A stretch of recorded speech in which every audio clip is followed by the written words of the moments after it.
এজন্য বাইরা বলতেছিলাম, এইবার আসুন আল্লাহর ওলি চার দল মানুষের জন্য আল্লাহর ওলি হওয়া খুব সহজ। কয় দল মানুষের জন্য ওলি হওয়া সহজ? আরো জোরে, কয় দল মানুষের জন্য সহজ? মনোযোগ দিয়ে একটু শুনুন। আমি যদি ওই দলে পড়ে যাই রে আল্লাহর গোলাম, তাহলে আমার জন্য ওলি হওয়া সহজ। এক নাম্বার, মনোযোগ সবার আছে তো? আছে তো? চার দল শুনতে রাজি আছেন তো? কোন কোন চার দল ওলি হওয়া সহজ? এক নাম্বার হলো ওই মানুষটা, যেই মানুষ সমাজের প্রতিনিধি, সমাজের দায়িত্বশীল, মানুষের দায়িত্ব পেয়েছে, মেম্বার হোক, চেয়ারম্যান হোক, এমপি হোক, মিনিস্টার হোক, দেশের প্রধান হোক, যে কোনো সমাজের দায়িত্ব পায়, ওই মানুষটা যদি আল্লাহর ওলি হতে চায়, অন্য মানুষের বহু আগে আল্লাহর ওলি হইতে পারে। কারণ কি? কারণ হলো সে আল্লাহর বয়ে গম চুরি করবে না, আল্লাহর বয়ে টিন মেরে খাবে না, আল্লাহর বয়ে রাস্তার টেকা মারবে না, আল্লাহর ভয়ে মানুষের কোনো ক্ষতি করবে না, ন্যায় বিচার করবে। আল্লাহর বয়ে টাকা খাইয়া কোনোদিন কোনো চেয়ারম্যান যখন আল্লাহর বয়ে কোনো বিচারের মধ্যে অন্যায় বিচার করবে না, মানুষের উপকার করে বেড়াবে। আল্লাহ পাক রব্বুল আলামিন নামাজ পড়ে একজন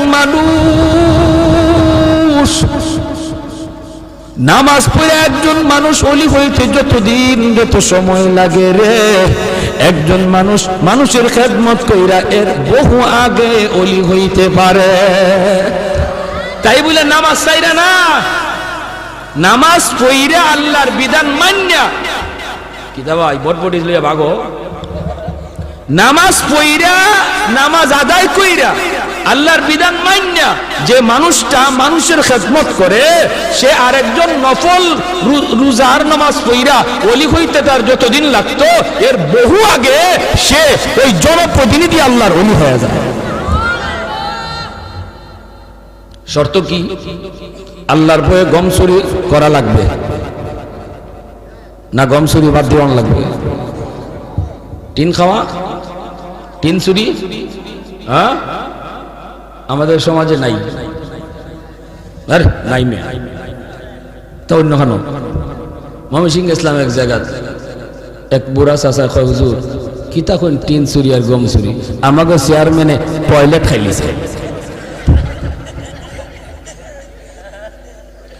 আমাকে আস্তাগফিরুল্লাহ আস্তাগফিরুল্লাহ, টয়লেট আবার কেমন খাইল? কইটা বুঝছেন না, 10টা টয়লেটের টেকা আইছিল, হে মারি লিছে। গমের টেকা আইলে যদি গম খাইলায়, টিনের টেকা আইলে টিনের টেকা খাইলে যদি টিন খাওয়া হয়, তো টয়লেটের টেকা আইলে ইটা যদি খাইতে তো টয়লেটে খাইছে, ঠিক কিনা? এরা তো ঠিকই কইছে। এজন্য জনপ্রতিনিধি যারা, সামনে নির্বাচন আইতেছে মাশাআল্লাহ, এটা তারা শোনার দরকার আছে না নাই? হ্যাঁ, যদি আল্লাহর ভয়ে মানুষের আমানতকে আমানতের জায়গায় রাখে, মানুষের আমানতকে খেয়ানত না করে, আর আল্লাহর ভয় তার অন্তরে থাকে, নামাজ ঠিকমতো পড়ে, ফরজ বিধানগুলি আদায় করে, গুনাহ থেকে বাঁচে, আর একজন মানুষ বারবার হজ কইরা বারবার উমরা কইরা সে যতদিন লাগবে ওলি হইতে, এই মেম্বার সাহেব এর বহু আগে ওলি হয়ে যাবে। কথা বুঝে আসতেছে নি? অসুবিধা হইতেছে আপনাদের? অসুবিধা হইতেছে? হ্যাঁ, চলবো আলহামদুলিল্লাহ বলেন আলহামদুলিল্লাহ। এজন্যই নবী বলেছেন, সাবাতুন ইউযিল্লুহুমুল্লাহু ফি যিল্লিহি ইয়াওমা লা যিল্লা ইল্লা যিল্লুহু, ইমামুন আদিল ওয়া রাজুলুন শাবুন নাশাআ ফি ইবাদাতি রাব্বিহ। আল্লাহর নবী বলেন, উম্মতের দল, হাসরের মাঠে যেই মানুষগুলি আল্লাহর আরশের ছায়ার নিচে জায়গা পাবে রে, জানোনি সেই মানুষের ভিতরে 1 নম্বর কারা? 1 নম্বর হলো ওই মানুষগুলি যারা সমাজের জনপ্রতিনিধি ছিল, আর প্রতিনিধি থাকা অবস্থায় আমানতে খেয়ানত করে নাই, আল্লাহর ভয় অন্তরে নিয়ে চলছে। ওই মানুষগুলিকে, ওই মেম্বার, চেয়ারম্যান, এমপি কে আল্লাহ তার আরশের ছায়ার নিচে জায়গা দিবে। টাকা খাইয়া বিচার করলে মাতুন্য দেবে, টাকা খাইয়া বিচার করলে, হ্যাঁ বেটা দিছে 500 টাকা, যে বিচার জন্য তার পক্ষে দেয়, মারছে উল্টা বিচার। এখন কইতো কেমনে, রাতে যে 500 দিয়ে আইলাম এটা গেল কই? কই চাচা ফাঁসে ফাঁসে ফাঁসে, রাত যে 500 দিয়ে আইলাম এটা আমার কই গেল? চাচা কই কি করবো তোর ফাঁসে, ঠেলাই আনে 10, ঠেলাই আনে। এমন বিচার কইরা আল্লাহর আরশের নিচে জায়গার স্বপ্ন দেখে লাভ নাই রে যুবক।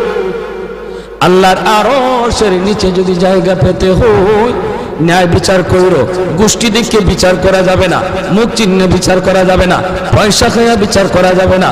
ন্যায় বিচার করবা, রাস্তা যেখানে যা লাগে তা ঠিক করে দিবা। টিন আইসে ঠিক মতো পৌঁছাইবা, গম আইসে ঠিক মতো পৌঁছাইবা, কার্ড আইসে ঠিক মতো পৌঁছাইবা। বিধবার টাকা মাইরো না, অভাবের টাকা মাইরো না। আল্লাহর মসজিদে নামাজ পড়ো, রমজান মাসে রোজা রাখো। নফল জিন্দেগি তোমার বেশি করা লাগবে না, নফল তোমার লাগবে না। ওই সমাজের খেদমত যে তুমি করো, এই খেদমত নফলের চেয়ে আল্লাহর কাছে আগে কবুল হয়ে যায়।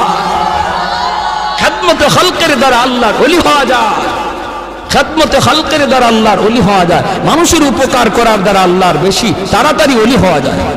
মানুষের উপকার করলে তাড়াতাড়ি ওলি হওয়া যায়। মানুষকে খুশি করলে আল্লাহ খুশি হয়। আল্লাহ, এইগুলো 1 নম্বর। ব্যাখ্যার দিকে যাইতাম না। 2 নম্বর, 4 দল মানুষ আল্লাহর ওলি হওয়া যাদের জন্য সহজ। একজন গেল জনপ্রতিনিধি। 2 নম্বর হলো ওই যুবক, যেই যুবক যৌবনে আল্লাহর গোলামি করে। সুবহানাল্লাহ। যৌবনের পাগলামি, যৌবনের পাগলামি করে না। যৌবনকালে যুবক গুনার দিকে তারে ডাকে।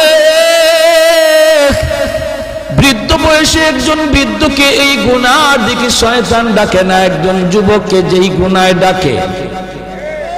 ওই যুবক যখন তার যৌবনটারে কন্ট্রোল করে, কন্ট্রোল পাগলামি করে না, আল্লাহর ভয় যৌবনটারে নিয়ন্ত্রণ করে, আল্লাহরে ভয় করে চলে, তারেও যৌবনে মসজিদে পাওয়া যায়।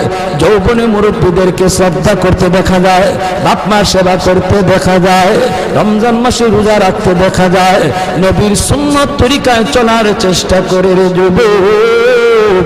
ওই যুবকও বেশি বেশি তাড়াতাড়ি আল্লাহর ওলি হইয়া যায়, সহজ হয়ে যায়, সহজ হয়ে যায়। কারণ যৌবনের ইবাদত আল্লাহর কাছে বেশি প্রিয়, বৃদ্ধকালের চেয়ে যৌবনের ইবাদত বেশি প্রিয়। যৌবনে যেই যুবক আল্লাহর গোলামি করে, এই যুবক যখন বৃদ্ধকালে উপনীত হয় রে, বৃদ্ধকালে সে মসজিদে যাইতে পারে না, হাঁটুর মধ্যে তার ব্যথা, মাথা তার ঘোরায়, হাঁটতে গেলে মানুষজন লাগে। ওই বৃদ্ধ মানুষটা যখন বৃদ্ধকালে ঘরের মধ্যে নামাজ পড়বে, বয়সে মসজিদে যাবে না, কোথায় জানি সে পইরা যায় মাথা ঘোরায়া। আল্লাহ পাক সূরা 3 মধ্যে আল্লাহ বলেন, আমার ওই বৃদ্ধ বান্দাটা যৌবনকালে যেইভাবে মসজিদে গিয়া নামাজ আদায় করেছে, বৃদ্ধকালে ঘরে নামাজ পড়লেও তার আমল নামায় মসজিদে জামাতের সওয়াব লিখে দাও। আরেকটু জোরে সুবহানাল্লাহ। আহাদুন লাইসা কামিসলি সামাদুন লাইসা কাফাদলি লিমানিল মুলকু তুগুই তু সাজাওয়ার খুদাই, লিমানিল মুলকু তুগুই তু সাজাওয়ার খুদাই, তো খুদাওয়ান্দ আমি নি তো খুদাওয়ান্দ ইয়াসারি, তো খুদাওয়ান্দ জামি নি তো খুদাওয়ান্দ সামাই, তো রহিমি তো করিমি তো সামিঈ তো বসীরি, তো মুইদ্দি তো মুদিল্লি তো মালিকিল আরশি বজাই। বলেন আল্লাহু আকবার।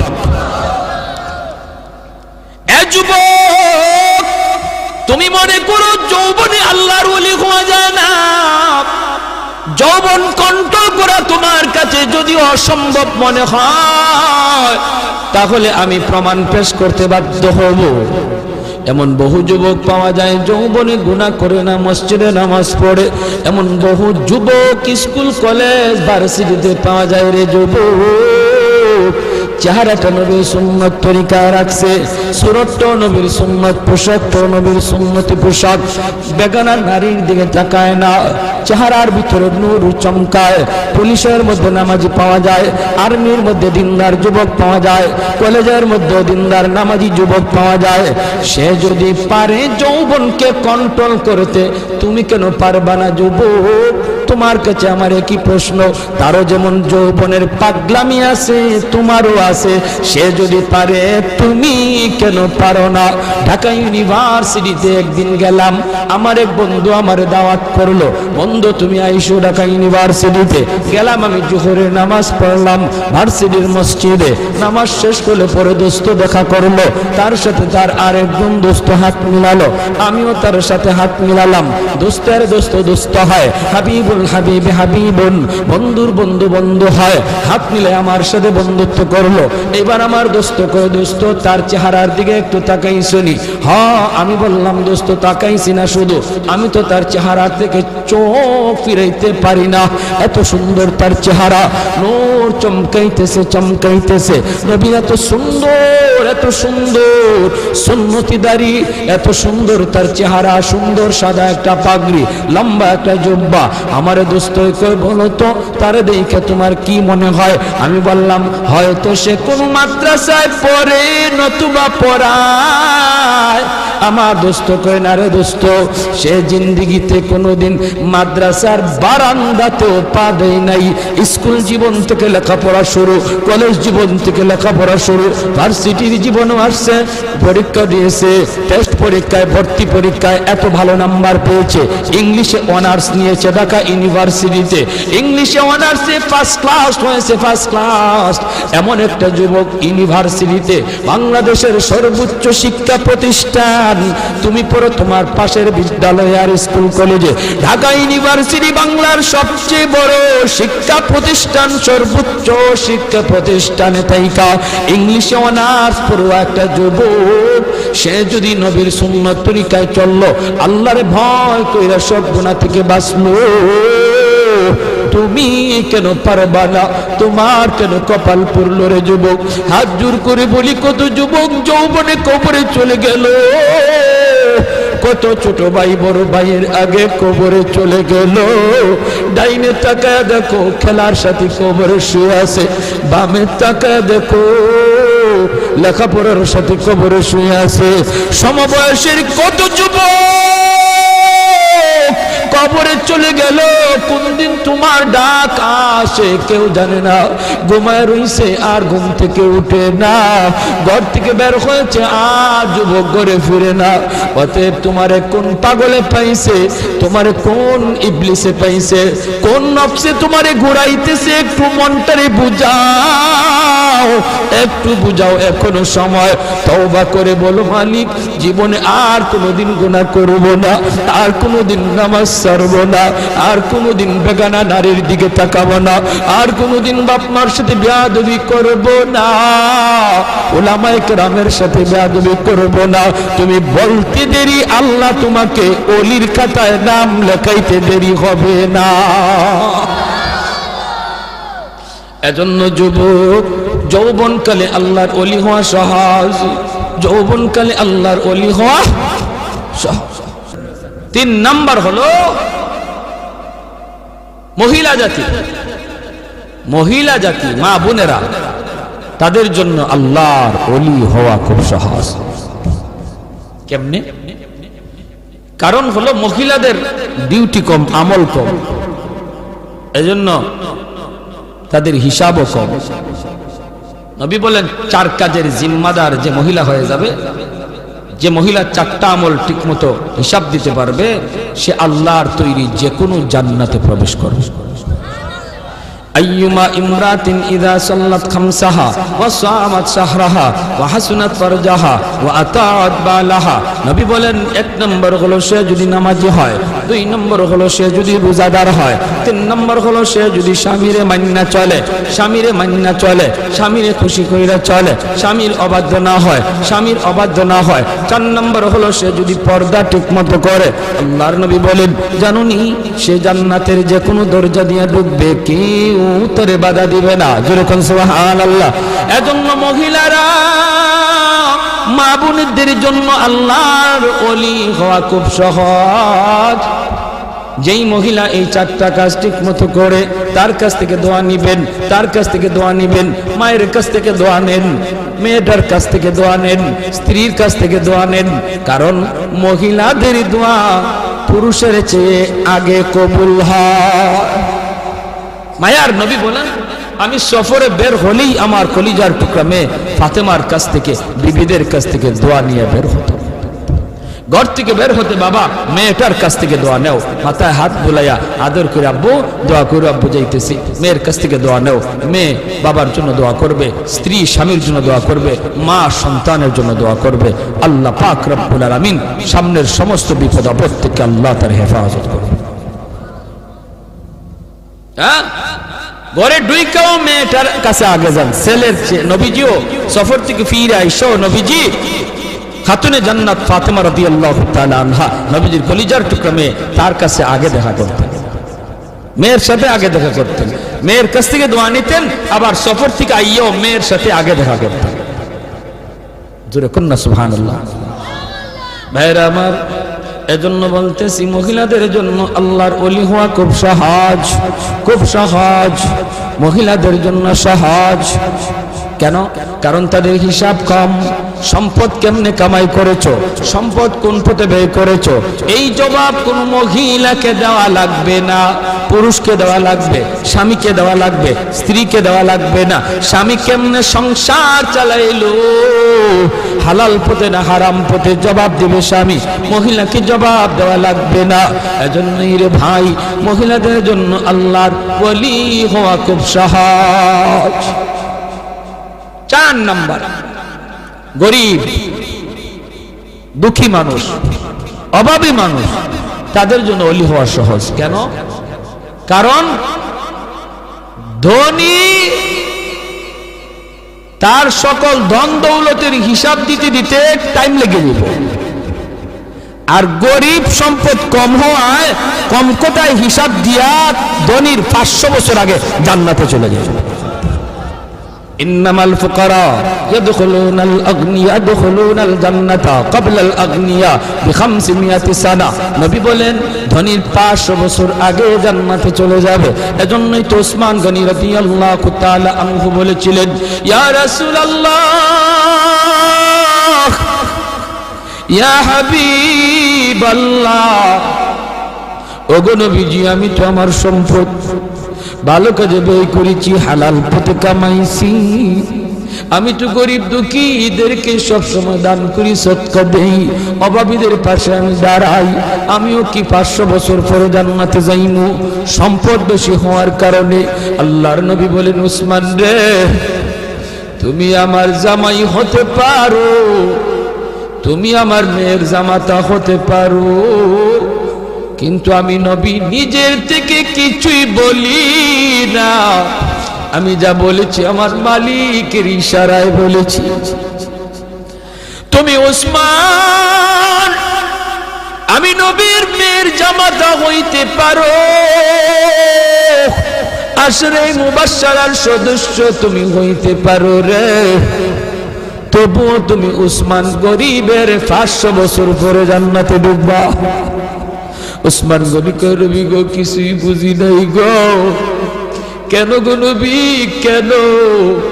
এমন সম্পদ আমার লাগবে না যেই সম্পদের কারণে আমার জান্নাতে যাইতে দেরি হয়। কোন কারণে? আমি তো হক আদায় করেছি, আমি তো সম্পদের হক যথাযথ আদায় করি। মদিনা নগরে যে অভাব, মানুষ খাইতে পায় না, দুর্ভিক্ষ, হযরত উসমান গনি 100টা উট বুঝাই করে আটা নিয়ে মদিনায় ঢুকতেছেন। মদিনার ব্যবসায়ীরা মদিনা থেকে বের হয়ে গেছে সন্ধান পাইয়া, রাস্তায় যায় উসমান আটাগুলি আমাদের কাছে তুমি বিক্রি করো, আমরা মদিনার বাজারে নিয়ে একটু ব্যবসা করব। পাইকারের দল তারা মদিনা থেকে বের হয়ে গেছে, আগে কিনে ব্যবসা করত। হয়তো উসমান কই তোমরা আমার আটার দাম কত দিবা? পাইকারের দলেরা কয় আমরা একে 2 দিব, তুমি যেটা 1 টাকা দিয়ে কিনছো আমরা 2 টাকা দেব, 2 গুণ বেশি দিব। উসমান গনি কয় না না হবে না, আমার মালের দাম আরো উঠছে। জোরে কোন না সুবহানাল্লাহ। মালের দাম আরো বাড়ছে, মালের দাম আরো এর চেয়ে আরো বেশি একজনে কইছে। এমনি পাইকাররা কয় ব্যবসায়ীরা কয় উসমান নেও দিলাম 3 টাকা 3 গুণ। উসমান গনি কয় আরো বেশি কইছে, কয় দিলাম উসমান 4 গুণ। উসমান গনি কয় আরো বেশি দাম হইছে। পাইকাররা কয় উসমান রে কাল থেকে নিয়ে আজ বিকাল পর্যন্ত একটা খেজুরের দানাও আমার পেটে পড়ে নাই। আল্লাহ নবীর চোখ থেকে দরদর করে পানি পড়ে নবী কাঁদবেন। মদিনার মসজিদে নববীর ভিতরে কান্নার রোল পড়ে গেল। এত বড় জলিলুল কদর সাহাবী আব্দুল্লাহ ইবনে মাসউদ রাইসুল ফুকাহাদের ভিতরে একজন। আল্লাহর নবী যখন কান্দেন সাহাবীরাও কান্দে। এবার নবী কো ওরে উসমান একটু খেয়াল করে শোনো রে উসমান, তুমি একদিনের হিসাব দিতে 3 কথা বলা লাগছে, টাইমও লাগছে বেশি। আমার আব্দুল্লাহ 1 কথা জবাব দিয়ে দিছে, টাইমও লাগছে কম। হাসরের মাঠে মালিক বলবেন বান্দা আয় আয়, যার যার জীবনের হিসাব দিয়ে যা রে। কে সম্পদ কেমনে কামাই করছো, কেমনে ব্যয় করছো, এই হিসাব না দিয়ে কেউ সামনে যেতে পারবে না। তখন ধনী যারা, তোমরা ধনীরা যখন সামনে দাঁড়াবে সম্পদের হিসাব দিবে। সম্পদ ভালো পথে আয় করেছো, হালাল পথে আয় করেছো, হালাল পথে ব্যয় করেছো, কিন্তু দেওয়া লাগবে হিসাব। দিতে যায় তোমাদের সময় বেশি লাগবে, কারণ তোমাদের সম্পদ বেশি। আরেকদিকে দেখা যায় গরিব একজন পিছনে দাঁড়ায় রয়েছে। আল্লাহ পাকের কুদরতি নজর ওই গরিবটার দিকে যায় পড়বো। আল্লাহ তখন বলবে বান্দারে তুই বাইপাস হিসাব দেওয়ার জন্য চইলা আয়, ওর সম্পদ বেশি, সময় লাগবে, তোর সম্পদ কম, কম কথায় জবাব দিয়া জান্নাতে চলে যা। আরেকটু জোরে কোন সুবহানাল্লাহ। এজন্য যার সম্পদ কম তার হিসাবও কম, তার টাইমও কম। আল্লাহ নবী কয় ইন্নামাল ফুকারা ইয়াদখুলুনাল জান্নাতা ক্বাবলাল আগনিয়া বি500 সানা। 500 বছর আগে আল্লাহ জান্নাত দিয়ে দিব। এর জন্যই নবী বলছে আল্লাহুম্মা আহইনি মিসকিনা ওয়া আমিতনি মিসকিনা ওয়া হাশুরনি ফি জুমরাতিল মাসাকিন। নবী কয় আল্লাহ আমার দুনিয়াতে তুমি মিসকিনদের সাথে রাখো, আমার তুমি দুনিয়াতে মিসকিনদের সাথে রাখো, মরণ আমার মিসকিনদের সাথেই কইরা, হাসরের ময়দানেও তুমি আমারে গরিবদের সাথেই উঠাইয়া। নবী এমন দোয়া করেছেন। এজন্যই 4 নাম্বার যেই দল মানুষ যারা ওলি হওয়া সহজ, সারা হলো গরিব মানুষ। ওই গরিব মানুষটা যখন ফজরের সময় উঠে হাল চাষ করতে যাবে, যদি একটু ইয়াদ করে আল্লাহ আল্লাহ তুমি আমার সুস্থ রাখছো বিদায় আমি এখন হাওড়ে যাইতেছি, মালিক তোমার হুকুমটা পালন করতেছি। আজান হইতেছে ফজরের, হাল চাষে পড়ে যাও, আগে তুমি ফজরের নামাজটা পড়ে নাও। আল্লাহর কাছে এত প্রিয়, ধনী লোকটা দান করে যেই সব পাইব, ওই সব আল্লাহ পাক তুমি যে অন্তর থেকে খালি নিয়ত করছো, হায় রে আমার যদি এত টাকা থাকতো আমিও দান করতাম, আল্লাহ ধনীর সমান সব তোমার আমল নামায় দিয়ে দেবে।